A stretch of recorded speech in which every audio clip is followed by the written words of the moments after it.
Social മീഡിയയിൽ ഈ അടുത്ത ദിവസങ്ങളിൽ വലിയ രീതിയിൽ ചർച്ചയായി മാറിയ നമ്മുടെയൊക്കെ മനസാക്ഷിയെ വല്ലാതെ നോവിച്ച കുറച്ച് ചിത്രങ്ങൾ വലിയ രീതിയിൽ ചർച്ചയാകുന്നുണ്ട്.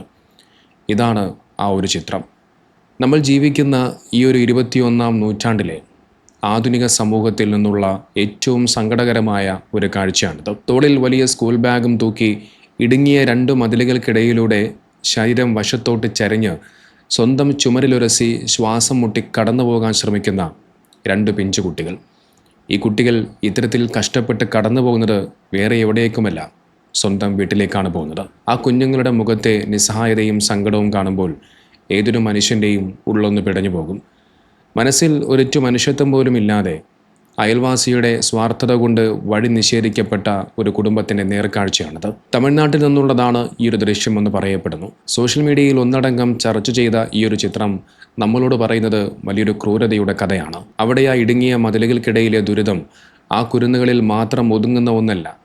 ആ വീട്ടിലെ മുതിർന്നവരും ഇതേ നരകയാതന അനുഭവിച്ചാണ് ഓരോ ദിവസവും അതുവഴി പുറത്തേക്ക് പോകുന്നത്. ഒരു മനുഷ്യന് നേരെ നടന്നു പോകാൻ പോലുമുള്ള ഇടമില്ലാതെ കല്ലുകൾ അടുക്കി വെച്ച് ആ വഴി ആരോ ക്രൂരമായി കൊട്ടിയടച്ചിരിക്കുന്നു. നിങ്ങളൊന്ന് ആലോചിച്ച് നോക്കൂ. ആ വീട്ടിൽ ഒരു അത്യാഹിതം ഉണ്ടായിക്കഴിഞ്ഞാൽ, അല്ലെങ്കിൽ പ്രായമായവർക്കോ രോഗികൾക്കോ ഒന്ന് പെട്ടെന്ന് പുറത്തേക്ക് പോകണമെന്നുണ്ടെങ്കിൽ അവർ എന്തു ചെയ്യും? ഒരു ആംബുലൻസ് വരാൻ പോയിട്ട് ഒരു സ്ട്രക്ചർ പോലും കൊണ്ടുപോകാൻ ആ വഴിയിലൂടെ സാധിക്കില്ല. നിത്യോപയോഗ സാധനങ്ങൾ, ഒരു ചാക്ക് അരിയോ അല്ലെങ്കിൽ കുടിവെള്ളമോ പോലും വീട്ടിലെത്തിക്കാൻ ഈ കുടുംബം എത്രമാത്രം പ്രയാസപ്പെടുന്നുണ്ടാകും. നോക്കൂ, നമ്മുടെ സ്വന്തം സ്ഥലങ്ങൾ അത് അതിര് കെട്ടിത്തിരിക്കാം. സ്ഥലങ്ങളൊക്കെ നമുക്ക് വാങ്ങിക്കാം, അതിലൊന്നും ആർക്കും തർക്കമില്ല. പക്ഷെ അതിനിടയിൽ സഹജീവികളോടുള്ള കരുണയും മനുഷ്യത്വവും ഒരിക്കലും മറന്നു പോകരുത്. അധികാരവും സമ്പത്തും അളവുകോലാക്കിക്കൊണ്ട് മറ്റുള്ളവരുടെ വഴി തടയുന്നവർ ഒന്നോർക്കേണ്ടതുണ്ട്. നമ്മൾ ഈ മണ്ണിൽ നിന്നും പോകുമ്പോൾ ഒന്നും കൂടെ കൊണ്ടുപോകുന്നില്ല. നീയൊന്നും ഈ ഭൂമിയിൽ സമ്പാദിച്ചു കൂട്ടിയ നിൻ്റെ എല്ലാം വലിയ മണിമാളികകളും സ്വത്ത് സമ്പാദ്യങ്ങളൊന്നും നീയൊന്നും മരിച്ചു പോകുമ്പോൾ കൂടെ കൊണ്ടുപോകില്ല. ആകെ അവസാനമായി നിനക്കുള്ള സ്വത്ത് എന്ന് പറയുന്നത് വെറും 6 മണ്ണ് മാത്രമാണ്. അതുകൊണ്ട് അല്പം മനുഷ്യപ്പറ്റുണ്ടാകണം, മറ്റുള്ളവരോട് കരുണ കാണിക്കണം. മണ്ണിലെ അതിരുകളേക്കാൾ മനുഷ്യർക്കിടയിലെ മനസ്സിൻ്റെ അതിരുകൾ വളരുമ്പോൾ അവിടെ തോറ്റുപോകുന്നത് ഇതുപോലെയുള്ള സാധാരണക്കാരായ മനുഷ്യരാണ്. സോഷ്യൽ മീഡിയയിൽ ഈ ഒരു വിഷയം വലിയ രീതിയിൽ ചർച്ചയായതോടുകൂടി അധികാരികളുടെ ശ്രദ്ധയിൽ ഇത് പെട്ടിട്ടുണ്ട് എന്നാണ് അറിയാൻ കഴിഞ്ഞത്. ഈ കുടുംബത്തിന് സ്വതന്ത്രമായി നടക്കാനുള്ള വഴി എത്രയും വേഗം തുറന്നു കിട്ടട്ടെ എന്ന് നമുക്കെല്ലാവർക്കും പ്രത്യാശിക്കാം. തമിഴ്നാട്ടിലെ ഈ ഒരു കാഴ്ച നമ്മുടെ മനസ്സിനെ വല്ലാതെ നോവുണ്ടാക്കുമ്പോൾ ഇതേ സമൂഹത്തിൽ തന്നെ മനുഷ്യത്വം പൂർണ്ണമായി മരവിച്ചിട്ടില്ല എന്ന് തെളിയിക്കുന്ന മറ്റൊരു വാർത്തയും ചിത്രവും നമ്മുടെ സ്വന്തം കേരളത്തിൽ നിന്നും, അതും കാസർഗോഡ് ജില്ലയിൽ നിന്നും പുറത്തു വരുന്നുണ്ട്. വഴിതടഞ്ഞ് മനുഷ്യനെ ശ്വാസം മുട്ടിക്കുന്നവരും സ്വന്തം പറമ്പ് വിട്ടു നൽകി മറ്റുള്ളവർക്ക് വഴിയൊരുക്കുന്നവനും ഒരേ കാലഘട്ടത്തിൽ ജീവിക്കുന്നു എന്നത് വലിയൊരു യാഥാർത്ഥ്യമാണ്. ഇതാണ് കാസർഗോഡ് നിന്നും മനസ്സിന് വലിയ സന്തോഷവും ആശ്വാസം നൽകുന്ന രണ്ടാമത്തെ ആ ഒരു ചിത്രം. കുറച്ച് മണ്ണിന് വേണ്ടി മനുഷ്യർ അക്രമം കാണിക്കുമ്പോൾ മറുവശത്ത് മനുഷ്യസ്നേഹത്തിൻ്റെ വലിയൊരു മാതൃക തീർക്കുകയാണ് ഒരു കുടുംബം. വർഷങ്ങൾക്ക് മുമ്പ് കാസർഗോഡ് ജീവിച്ചിരുന്ന അന്തായിച്ച എന്ന വലിയൊരു മനുഷ്യസ്നേഹി ഉണ്ടായിരുന്നു.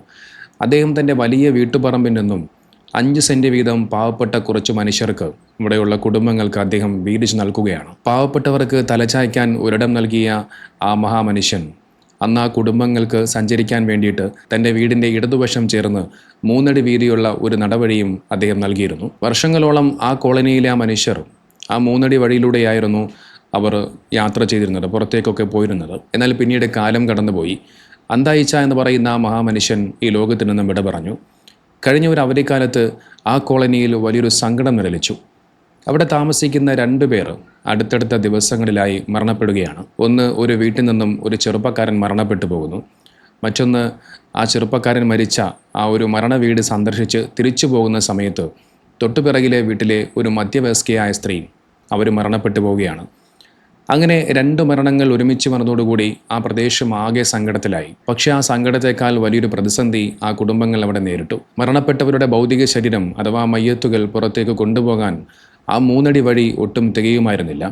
മയ്യത്ത് കെട്ടിലുമായി ആളുകൾ ആ ഇടുങ്ങിയ വഴിയിൽ ഇങ്ങനെ വീർപ്പ് മുട്ടി നിൽക്കുന്ന ആ ഒരു കാഴ്ച കണ്ടുനിന്നവരുടെയൊക്കെ കണ്ണു നിറയിച്ചു. ഒരു മനുഷ്യൻ്റെ മയ്യത്ത് പോലും പുറത്തേക്ക് കൊണ്ടുപോകാൻ കഴിയാത്തൊരവസ്ഥ. ആ കോളനിയിലെ നിവാസികളുടെ സങ്കടവും പ്രയാസവും അന്തായിച്ചയുടെ കുടുംബം നേരിട്ട് കണ്ടു.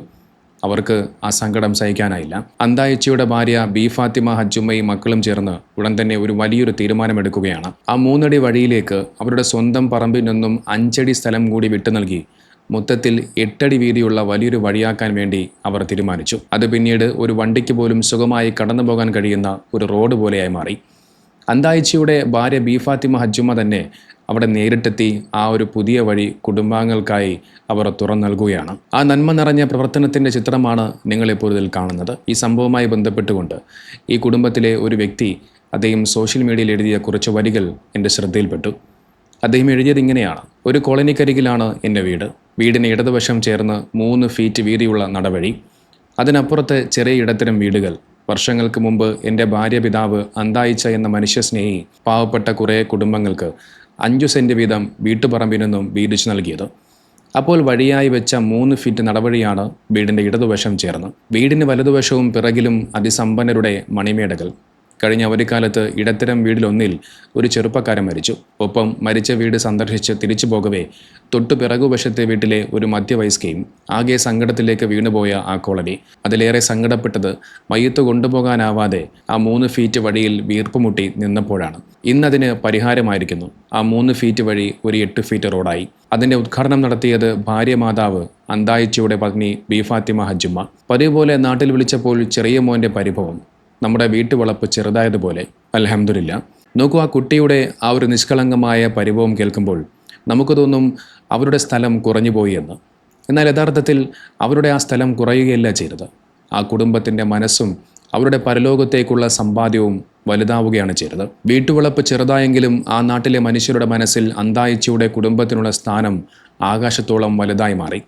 ഈ 2 സംഭവങ്ങളെയും നമ്മുടെ മുന്നിലേക്ക് വയ്ക്കുന്നത് ജീവിതത്തിൻ്റെ 2 വലിയ പാഠങ്ങളാണ്. ജീവിതം മുഴുവൻ മതിലുകൾ കെട്ടിക്കൂട്ടിയാലും സ്വന്തം മതിലുകൾ വികസിപ്പിക്കാൻ മറ്റുള്ളവൻ്റെ വഴി തടഞ്ഞാലും അവസാനം എല്ലാവർക്കും വേണ്ടത് 6 അടി മണ്ണ് മാത്രമാണെന്ന സത്യം ആർക്കും നിരാകരിക്കാനാവില്ല. ഒരു വശത്ത് അധികാരവും സമ്പത്തും ഉപയോഗിച്ച് പിഞ്ചുകുട്ടികളുടെ വഴി പോലും അടയ്ക്കുന്ന ക്രൂരത, മറുവശത്ത് മരണാനന്തര ചടങ്ങുകൾക്ക് പോലും ബുദ്ധിമുട്ടുന്ന പാവപ്പെട്ടവർക്കായി സ്വന്തം പുരയിടം വിട്ടു നൽകുന്ന കാരുണ്യം. ഇതുപോലെയുള്ള മനുഷ്യത്വമുള്ളവരും നമ്മുടെ ചുറ്റും ഇപ്പോഴും ഉണ്ട് എന്ന് അറിയുമ്പോഴാണ് നമ്മുടെ ഈ ലോകം ഇനിയും നശിച്ചു പോയിട്ടില്ല എന്ന് നമുക്ക് തോന്നുന്നത്. ആ ഉമ്മയ്ക്കും കുടുംബത്തിനും സർവേശ്വരൻ നല്ലത് മാത്രം വരുത്തട്ടെ. നമ്മൾ കെട്ടിപ്പോക്കുന്ന ഈ മതിലുകളൊന്നും നമ്മൾ പോകുമ്പോൾ കൂടെ വരില്ല. മനുഷ്യത്വം മാത്രമാണ് അവശേഷിക്കുക. തമിഴ്നാട്ടിലെ ആ കുട്ടികൾക്ക്, ആ കുടുംബത്തിന് എത്രയും വേഗം വഴി ലഭിക്കട്ടെ.